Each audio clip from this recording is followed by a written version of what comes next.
On December 27, 1892, Livingstone and Biddle College, now known as Johnson C. Smith University, played in Salisbury, North Carolina, with Biddle winning 5-0. Over time, HBCU football has evolved. HBCU football's popularity continues to rise. Millions attend games each year and millions more watch on television. The HBCU bands provide some of the top entertainment in the country. Over that time, some of the best players to ever play in the National Football League played at HBCUs. Every Monday through Friday on the HBCU Football Daily Podcast, national radio and television host Donal Ware takes a look at what's happening in HBCU football and talks with coaches, players, administrators, and media about the season. Make sure you join the conversation on social media now. Here's your host, Donal Ware. So, Coach Berry, a big win for you guys last night. Again, Fort Valley State put up a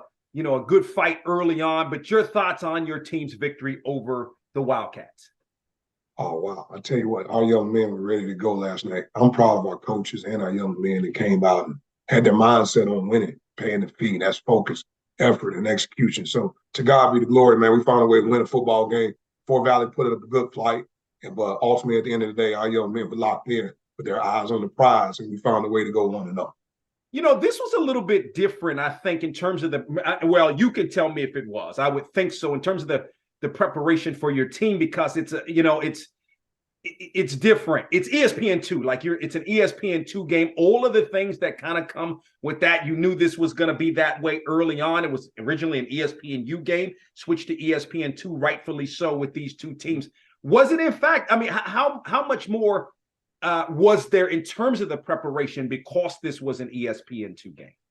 Well, to be honest with you, man, and again, man, our young man just focused on winning the day. We were really serious about winning the day. So we felt like if we could just chop wood, carry water, and win the day in practice. So we had a really good week of practice. And I'll tell our young men, if you practice hard and you go hard and make uncomfortable comfortable in practice, only difference between game day and in practice is more people are watching. So in order for our young men to be prepared for that, proper preparation, we want to make sure that prevents poor performance. We want to make sure we're prepared. Our young men were prepared. Now, to be on the national stage, what a great deal. You're talking about a lot of living rooms, man. Get a chance to see our brand, more so of our program and how we do things, our facilities, but also get a chance to learn more about HBCU football and what we're doing, not only with football, but with our colleges as well. So I always think it's a win-win whenever you can get on a national stage.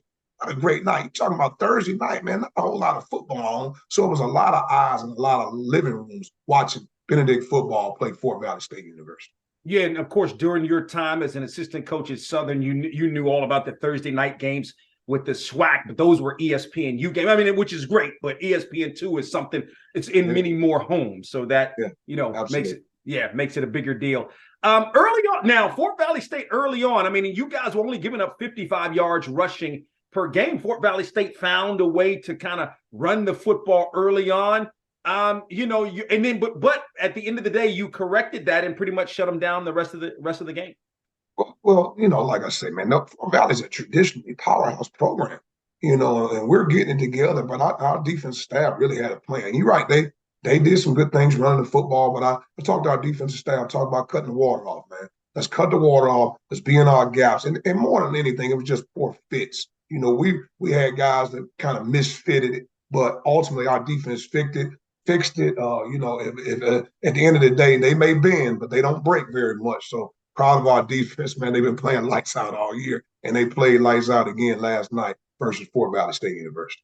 They did. Chennis Berry, in his third season as the head football coach at Benedict, joins us here on the program. Speak to having to prepare to play two really big games within a 4-day time frame. You came back, ultimately won that game, a tough game on the road against Miles on Saturday. 5 days, a 5-day time frame, and then the last night's game against Fort Valley State.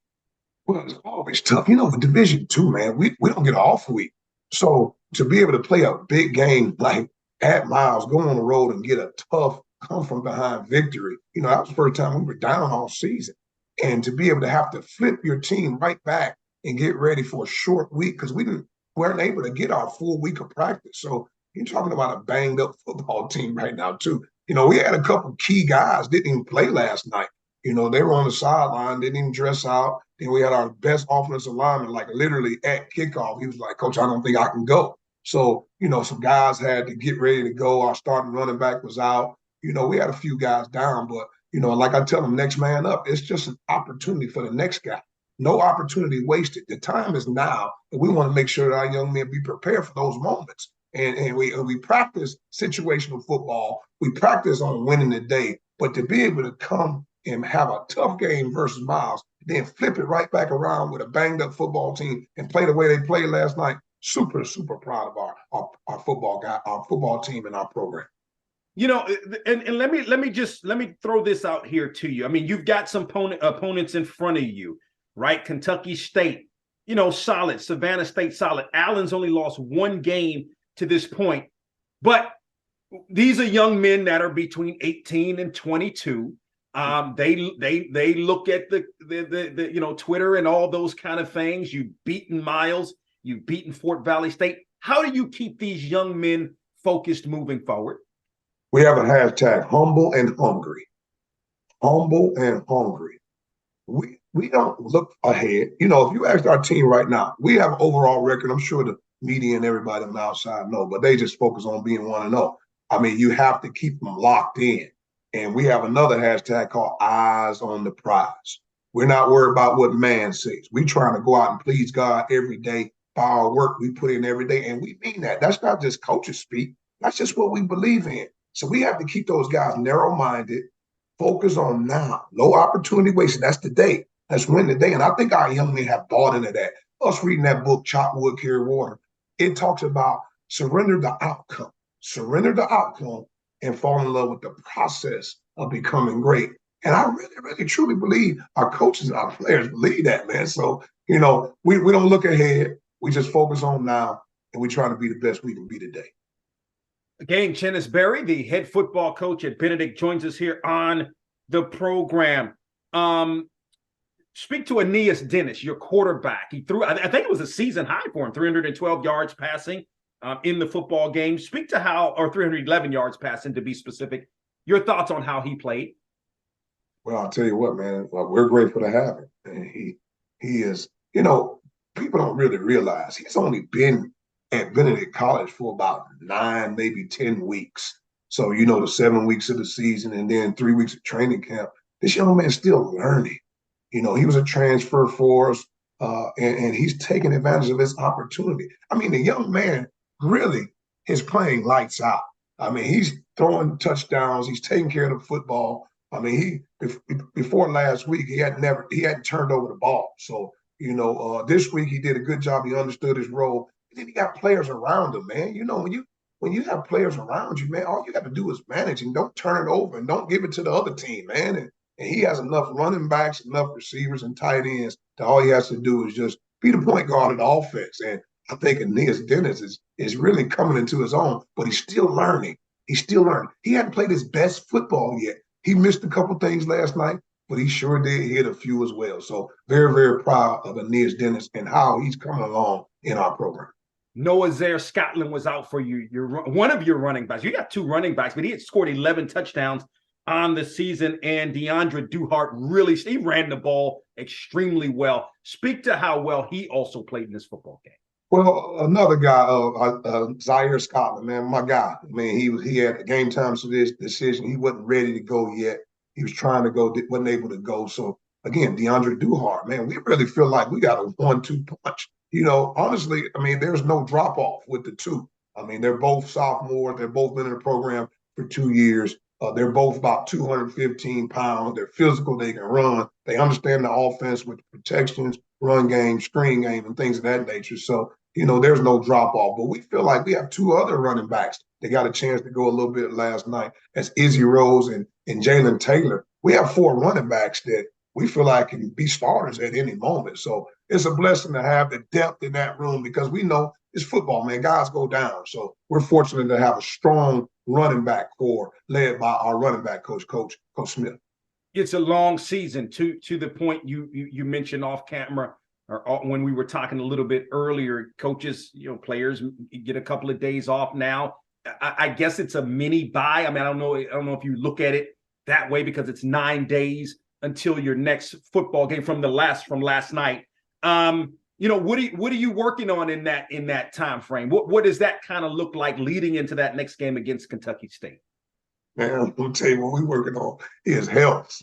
Mental health, clearing our minds, and physical health. We're banged up football team, man. I mean, to be honest, like I say, in Division II, man, we don't get an off week. So there's consecutive weeks. And if you play 7 games, man, you're going to have some guys banged up. And we had quite a few last night banged up. Some chose to go ahead and go, and then other guys were held out. So, we want to get healthy more than anything. We have to clear our minds, kind of get away from it all. Get a chance to watch some college football for other teams playing. Just kind of be a fan a little bit, man. And, we're going to get back together. We're going to reconvene on Sunday. We're giving the guys a few days off. And then we're going to get ready for a Kentucky State football team that's coming up in here for our homecoming. So, they have a game this week. We'll have our eyes on that. In the meantime, we'll be doing breakdowns of Kentucky State, just kind of getting our plans. So when we go to practice, we can have an efficient practice on Sunday and get ready to try to go 1-0 again. Yeah, what do you do? Like, what are you gonna do? I mean, I know it's all about football. I got it. I got it. But you're gonna have some type of time off, a little bit of enjoyment. No, or are you not? I'm a football guy. I love ball, but I also love my family, and I love my wife too, and my kids. So I'm gonna be a father and a husband this weekend, and and I'm gonna spend a little time with family. And just kind of relax. Now, I'm going to be having some football somewhere around me, breaking down Kentucky State or something, but, and watching some other guys play. But more than anything, man, I'm going to tell you what I'm probably going to do. I'm probably going to get on the grill. All right, I love grilling. I'm going to cut me some old school music, some 80s, little R&B, and then I'm going to get in the backyard and I'm going to put me probably a slab or 2 of ribs on, and I'm probably going to get some hot dogs, hamburgers for the kids. And I'm just going to relax, man, and just enjoy myself, man. And you know what? That sounds like a good plan. So I'll be going to Sam's to get me some groceries here in a minute, man. See if I can enjoy my day for the next couple of days, man. No question about it. Man, that sounds so awesome. Couple more thoughts with Chennis Berry. We appreciate the time, Coach Berry. In every quote you have after every football game, you're lifting up God in glory, as you have done many times during our time here. Can you speak to that? Speak to your faith a little bit. Man, listen, man. I'm a man of God. I don't hide from it. And guess what? I get to work at an institution of higher learning that is founded on Baptist principles, so I don't have to run from it. But you know what? It's hard for me to run from it because God has been so good to me and this program. If you knew what we took over when we first got here on February 11, 2020, to see what we are today, favor ain't fair. And God has been good to us. So I don't play around with it. My players know my faith. My coaches know. My program understand that God is good and he's been great to this program. And I tell you what, I'm going to continue to give him all the glory, all the honor, and the praise. And I'm not running from it because God has been good in this program. So again, to God be the glory for all the things that he has done. Absolutely. Chennis Berry, again in his 3rd season as the head football coach at Benedict, joins us here on the program. Big win for Benedict last night, 48-6 over Fort Valley State. Next up, next Saturday, homecoming in Columbia, South Carolina, as the Tigers are hosting Kentucky State. Coach Berry, we appreciate this time. Continued success in all you do.